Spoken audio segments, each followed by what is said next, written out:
Does that sound like something you're interested in?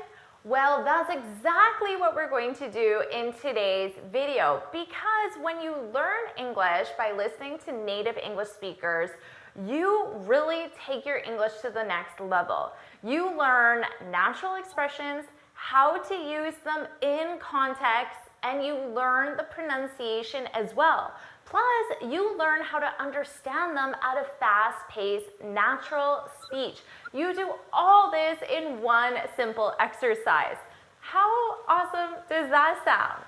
Of course, I'm Jennifer from jforrestenglish.com, and this channel is dedicated to helping you sound like a fluent, confident, natural English speaker.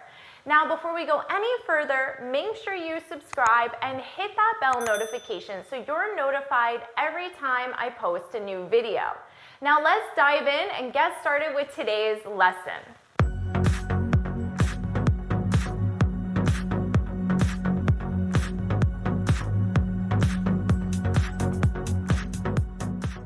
I have a question for you, and this is going to be a hard question, okay? What's your favorite Disney movie? Hard question because there are so many awesome Disney movies and it's really hard to pick just one, right? But I want you to pick your all-time favorite. So put it in the comments now. Tell me, what's your favorite Disney movie? Put that in the comments now. You want to know what my favorite Disney movie is? Well, it's definitely Aladdin. I watched that movie so many times when I was a kid. The cartoon, of course. And because of that, I was so excited when the new Aladdin movie came out, starring Will Smith, in-person Aladdin movie. I was so excited for that. And of course, I watched it. I watched it on opening weekend, actually.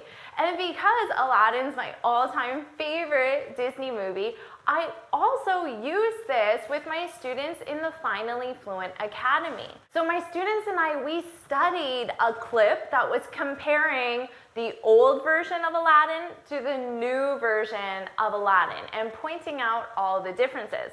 And we used this clip to learn all of the phrasal verbs, idioms, and expressions and add those to their vocabulary. So what we'll do in this video is I'm going to share one of those expressions with you, but we'll do it in a listening exercise, okay? So you're going to hear a very short clip, and I'll play it 3 times.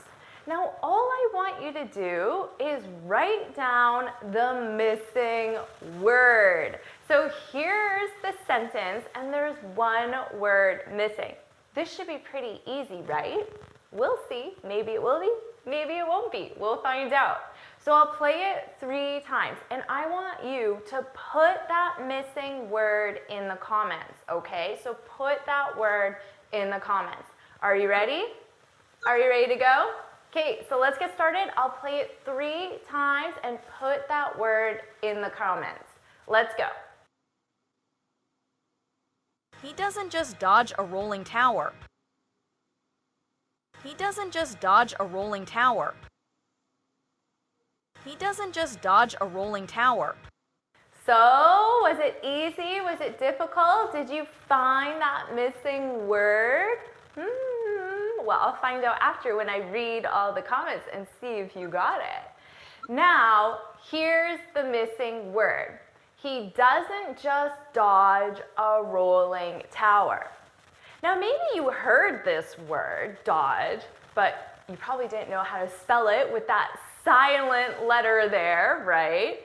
And also, you might not really know what this word means. So here's what we're going to do. We're going to jump onto my computer and I'm going to share the explanation that I made for my students in the Finally Fluent Academy. So from this one single word, you're going to learn how to use this in a natural context. You'll learn an expression that uses this word, and you'll also learn about a fun pastime activity with this word, okay? All of that in this one little word. So let's jump onto my computer and watch the explanation from the Finally Fluent Academy. He doesn't just dodge a rolling tower. He doesn't just dodge a rolling tower. To dodge something, this is really simple. To avoid something. I actually really like this keyword though. I hope you'll start using it because it has a strong emotional connection to it, to dodge something. It's like when you really, really want to avoid something. So let me give you a classic example of how a native speaker would use this. You can't dodge his phone call forever. So here, this simply means avoid, right? And what is she trying to avoid? His phone call, right? So her friend is giving her some advice and saying, well, you can't dodge his phone call forever. You might as well talk to him now. Or maybe I could say, good job dodging that question in the meeting. Okay, so let's say you're in a meeting and your boss asks you a question that you really don't want to answer. Maybe you don't have the information. You didn't do the task that was required, okay? So you dodge that question. You avoid it. Now, how do you do that? I'm not sure. Maybe you switch the topic. Maybe you pretend you get a phone call and you have to leave. I don't know. There could be many different ways. I'm sure you're creative and can think of something. You really dodged a bullet. Okay, I put this in quotations because this is an idiom, to dodge a bullet. And this means to narrowly avoid an unpleasant situation. So narrowly just means you almost didn't, okay? You almost didn't, but you did. You narrowly avoided an unpleasant situation. So let me give you an example. Did you hear that Uber stock is down again? I'm so happy I didn't buy any. And then your friend could reply, yeah, you really dodged a bullet. But remember, narrowly. So this implies that you were going to buy Uber stock, okay? So you had your credit card out and you were just about to sign the paper, talk to your bank, but then you didn't. For whatever reason, you changed your mind, okay? You didn't buy it. And then, the next day you see that, oh my God, this stock is down. So your friend can say, oh, you really dodged a bullet because you almost bought that stock. And if you had, well, then there would have been an unpleasant situation. But yay, it didn't happen. You dodged a bullet. So can you guess what the name of this sport is? It's a somewhat popular sport in North America, especially for kids. Kids play this in school a lot. And this is called dodgeball because the only thing you do in this game is avoid getting hit by a ball. And if you get hit, well, then you're out of the game. And the last person wins the game. So dodgeball, avoid the ball. He doesn't just dodge a rolling tower.